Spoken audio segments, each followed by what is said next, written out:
Right, if you're a fan of Kiss or things related to Kiss, I think you'll have some fun with this video. This is an article basically announcing the fact that Kiss is going to be performing in Atlanta on New Year's Eve. Now, in 1985, when this article was written, Kiss was kind of, we'll just say, in the wilderness. They were in a dark, dark place at this point. They were on the Asylum tour, which I have right here, just to show you. I tried to like Kiss long after the makeup came off, and they just tried to survive. And they were in survival mode at this point, just trying to keep going. Because in 1983, they'd put out Lick It Up. That was when they took the makeup off. The album prior to that, which was Creatures of the Night, a lot of people believed and still believe that was the best thing they ever put out, but it just didn't take off. I think they maybe sold 500,000 copies of it. It didn't go platinum. And then they put out Lick It Up. And the interest level, just alone from having the makeup off, somehow got that album over the platinum mark, sold 1 million. And to be honest with you, I really liked that album. I think I liked most of the songs on that record, which surprised me. Then the next album came out, which was Animalize, came out in 1984. And it probably could go down in history as one of the worst album covers ever made. It's just, you could tell they were on a budget or they didn't care or something like this. Well, that album came out and it was called Animalize, and they had one song. I tried to like it, but it had this one kind of okay song called Heaven's on Fire that they pushed to try to make a single, but the rest of the album was just throw it away as far as I was concerned. But it still somehow made it over the platinum mark. Then the next album, which is this one, Asylum, came out, and I don't think it even hit I think it maybe hit 500,000 copies. It didn't go platinum again. And at this point, they were just treading water, just trying to survive. And I don't think anything that they put out after that from a studio standpoint broke 500,000. I think they all basically got over the hump of gold record, but they didn't make it to platinum. And then it was just, and then they were just barely surviving until they had the reunion in the late 90s, and then they were able to just survive on nostalgia at that point.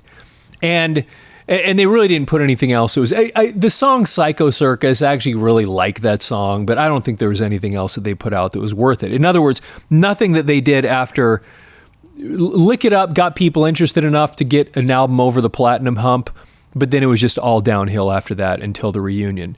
Now, why do I say this? Because it puts context into this article that I'm going to read to you. This was put out again in December 26, 1985. They're on the Asylum tour, and they are struggling. They are struggling to stay relevant because they simply are not at this point. And they're just, again, just trying to stay alive. And you can hear a little bit of that when you listen to this article as they're getting ready for this New Year's Eve performance in 1985 in Atlanta. Okay, so I'm going to read this with you. It's from the Atlanta Journal, again, December 26, 1985, and coming up on New Year's. And this is the segment of the newspaper called Music, and then the headline of the article is Pucker Up for Fond Kiss. And you can tell right away, if you know Kiss and you look at this picture, that the PR departments didn't do a very good job communicating with each other, because this picture is from the Animalize album. And because you can tell, because Mark St. John is in the picture, and that's the only album he appeared on. And then they made a bunch of questionable excuses as to why he had to leave the band. And then they brought in Bruce Kulick to then play, and he's the one that played on this next album, Asylum. And I actually saw them on a couple of different tours. I don't remember which ones they were, but they were, again, smaller arenas. And this would have been in the time where they put this album out, and it didn't do, nothing they did actually did very well after this. And you're going to kind of hear that in this article. So Pucker Up for Fond Kiss. And you can see Gene Simmons, Eric Carr, Paul Stanley, Mark St. John. They do have them at least listed correctly. It's just that by the time this article comes out and the concert's going to happen, Mark St. John's no longer in the band. Okay. Band on record. holiday shows in Atlanta are fun.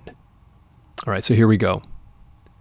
Kiss just may be the only band of its stature that can claim there is nowhere better to be than Atlanta's Omni on New Year's Eve without causing its fans to turn cynical and suspect ticket-selling hype, which it certainly was.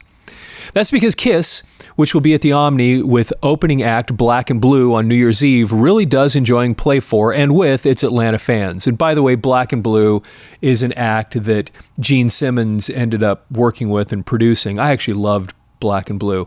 But Tommy Thayer, who then later became Kiss's guitar player, came from the band Black and Blue, who's opening up for Kiss in this case.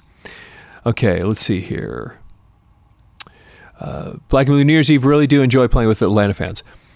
Want an autograph and this is the part that's really important to listen to. Want an autograph or a bit of real conversation with a star? Show up early or hang around late and it'll be available. The band never has shortchanged, never has snubbed its fans in Atlanta. Read between the lines, and it's not going to this time because they need people to show up to the concert. Want an interview? Kiss's Gene Simmons will call on Christmas Eve to say he put off unwrapping his present, a leggy blonde he claimed in 1984, which is probably a reference at this point to Shannon Tweed, by the way, since he met her in 83. In order to make certain Atlanta understands that Kiss is anxious to return here, or he'll call from a New York beauty salon, as he did in 1983, to say that he's waiting on two things: then current girlfriend Diana Ross to have her hair done, and for Christmas to pass so the band can play Atlanta the day after. So can you hear the desperation here? Like they're saying, hey, we'll do autographs and we'll show up early and we'll call, this kind of thing. You want an interview? Please. That's what it sounds like. This time around, it's Paul Stanley who calls from backstage in Philadelphia, where Kiss is doing the 14th show of an 80-concert schedule. Geez, he says, with a chorus of female voices in the background, there's no place I'd rather be on New Year's Eve than in Atlanta. I've had days and nights there I just want to forget, and days and nights there I can't forget. Quote, if any of us are involved with girls, we try to keep them from finding out when we're coming to Atlanta because we know they'll show up just to check up on us. They know Atlanta is spelled Trouble, unquote. But the show, Paul, nice to know Kiss will have fun, but how about the fans? The guitarist-songwriter says. It's more and bigger than ever. More bombs, more fireworks, more confetti, me swinging across the stage on a guitar, all kinds of subtle little things everybody can do in their living room. It's a chance to spend the evening in a dream, excuse me, and not have to apologize for it, unquote. So again, this is them just pushing, trying to sell tickets. Because, as I said, even though they were putting albums out, they were trying to get them out regularly. These things were just, at least compared to where they were, these records are not selling. And they're losing relevance dramatically. Kiss, it should be recalled, appeared on the rock and roll scene in 1973, more like a nightmare than a dream. Stanley had a star around one eye and carmine lips. Bassist vocalist Simmons was a bat-faced monster. Drummer Peter Criss, whose place now is occupied by Eric Carr, was a bewhiskered catman. Guitarist Ace Frehley, whose place now is occupied by Bruce Kulick, appeared as a spaceman. So again, like I said, the picture doesn't match who's actually in the band at this point. The gimmicks and the thundering music quickly established Kiss, which has released 20 albums and sold a total of more than 50 million.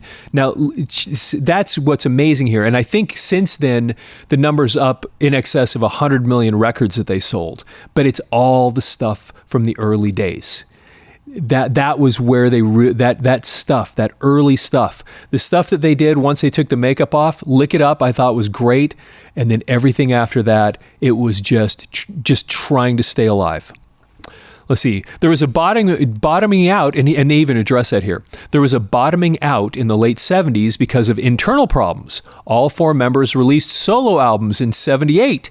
but the band regrouped in 81, shed its garish makeup in 83, and reminded everyone it was the band that gave rock and roll an anthem in 75 with Rock and Roll All Night. Now, Kiss is touring with an album titled Asylum. That's the one I was showing you a second ago. And the hit single in Tears Are Falling. But about the only thing that's really changed is their ages. All, as far as can be determined, are in their 30s. And that's right. I think Gene at this point would have been 36. Eric would have been 35. Paul would have been 33. And Bruce then would have been 32.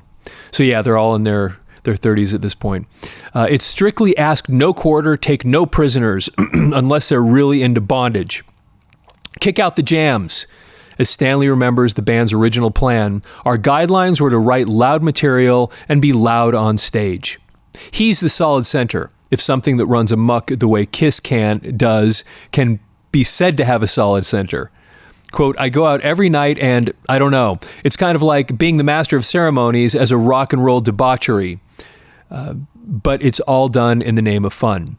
Somebody's got to lead the parade, and I figure I'm as well equipped as anybody. And that was really, when Paul kind of created his character, he really did want to be act like a loud preacher that was bringing the rock and roll to the people, and he's up there, and that's what he does when he's on stage. He's just shouting and preaching the gospel of rock and roll is kind of what he tried to do. And anyway, and he was actually pretty good at it. But that was the way he did things. Make what you will of his training for his current position.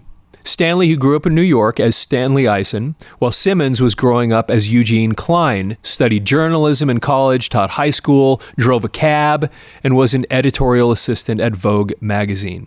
Stanley and Simmons met because of a mutual interest in playing guitars and decided to duck the 9-to-5 existence by forming a band. Nothing serious then, and nothing serious now, as Simmons points out. Quote, I always like to think we're as relevant as a football game. You go to both to have a good time. Nobody tells you what kind of clothes to wear. Nobody tells you about politics or religion, unquote. Such an attitude and the frivolous nature of Kiss songs, such as Calling Dr. Love and I Was Made for Loving You, means Kiss shrugs off its critics and those of heavy metal rock in general. Quote, oh, I don't doubt their motives, Stanley says of the people behind the drive to label records according to lyrical content. I think they're sincere in what they're doing, but certain people lose track of the fact that rock and roll is fun. And you remember back at this time, there was that whole effort being made to try to put warning labels on records for the lyrical content so that parents could know the kind of things that were in the records, which ended up being such a silly thing. I remember I saw an interview with Nikki Sixx from Motley Crue, and he commented on this where it was really funny watching him because he was reminiscing about it, and he says, and I was thinking to myself, you mean you're going to put a warning label on the record telling parents that their kids shouldn't buy it? Thank you.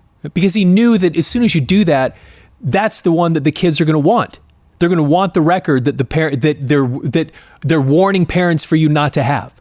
And it was just such a kind of an unfortunate idea because there was no way that was going to. Anyway, it was great for rock bands though to have something like that. It was just kind of funny, but he makes a point here. People lose track of the fact that rock and roll is fun. People who are miserable want to make the world miserable. They have no right to try to bring everybody else into their depression, but rock and roll is something they can point their fingers at. Those are people who grew up listening to Little Richard, and I wonder if they think Good Golly Miss Molly was about dancing. Kiss, he adds, is not about demonic themes or anything but good, loud fun. Quote, I always say our audience may not have good taste, but whatever they have is our taste, and there's strength in numbers. I'm not saying it's good taste or bad taste because everything is in the eye of the beholder. And this is something, for people that aren't really familiar with Kiss's music, you see Gene Simmons, who is really, as even Paul Stanley will say this, is the face of Kiss. And you get this, it's kind of this really dark, obviously demonic thing. But the music really, the music is just good, fun rock and roll. And that's all it ever really was. They just had the attitude of, this is fun, exciting, party music. Live your best life, have a great time. I mean, that's what they were all about. And so it's interesting that, how many people really picked up on that? Because I remember when I was a little kid, when I discovered Kiss, it was just the energy and the excitement of the music was really, and of course the makeup and all that stuff, but it was just this big package of just excitement and fun. It's really what it ultimately was about. And they were, if nothing else, they were good at that. They were good at bringing the party and bringing the fun to the people, and it felt exciting. And that was part of what people gravitated to in those early days. And so anyway, they just kind of understood that. And what he beholds from the stage is nothing but fun, fun, fun. Quote, "That's why I'll do it as long as I can get up there. That's my idea of fun, and I'll do anything so I don't have to work," unquote. And that's also interesting, considering that they not long ago finished their last tour. And this was written in 85, which was, you're talking about 40 years ago, roughly, when this was written. And so he had, it's amazing, love them or hate them, that somehow they managed to hold on, even during this dark time, when the band was really barely hanging on. They managed to hang on long enough to become relevant again. And it's just a remarkable story that they pulled that off, so that they could then resurrect, if you will, back in 1996, go back out on tour and then write it out for 20 plus, what it ended up being, 23 more years or something like that after that reunion, putting on that makeup and just going out there and just carrying on. It's a remarkable story, because there's so few bands and performers that can do that. People in the world of entertainment most people, 99% of people, have a very short shelf life. And the fact that these guys managed to navigate it, even though they came right up to that edge several times, navigated enough so that they could stay just enough relevant. And reading this article, you can feel it. And they just kind of hung on. And then somewhere in the late 90s, hey, let's put that makeup back on. Well, actually, it was before that. What got people to pay attention to them again was actually that MTV Unplugged thing. And Kiss, they appeared on there. And if you saw that, it was actually pretty cool. They had a whole bunch of different members of Kiss, the former members and the current members, all up there together, and they started playing. And there was this bunch of people. It was just kind of awesome, listening to those old songs, watching them do it in that acoustic setting. And again, it was just all these little things that happened that just gave them that extra little bit of energy just to go that next step until they could get to the point that the makeup's back on, and then they ride it out. And then here we are today. And now we're going to virtual Kiss or something like that. I don't know. Be interested to see where that goes. Anyway, hope you find that interesting. And if leave your comments if you remember any of this stuff, what this was like for you. Did you like? For me, this album, they were in this period of each album had one good song, and then the rest of it. This one had Tears Are Falling. I tried listening because I wanted to like them. And I tried, and it just didn't do anything for me. Was there other stuff on here that you liked? Was there other? What did you think of the makeup off period and all these different albums and how they managed to hold on with this? Love to get your feedback on that. Anyway, if you're a Kiss fan, you probably know somebody else that is too. Share the video with them, because they'll probably find this kind of interesting. And also like the video. Please share your comments, and please also follow the channel. Really appreciate it. And with that, have yourself a fantastic day.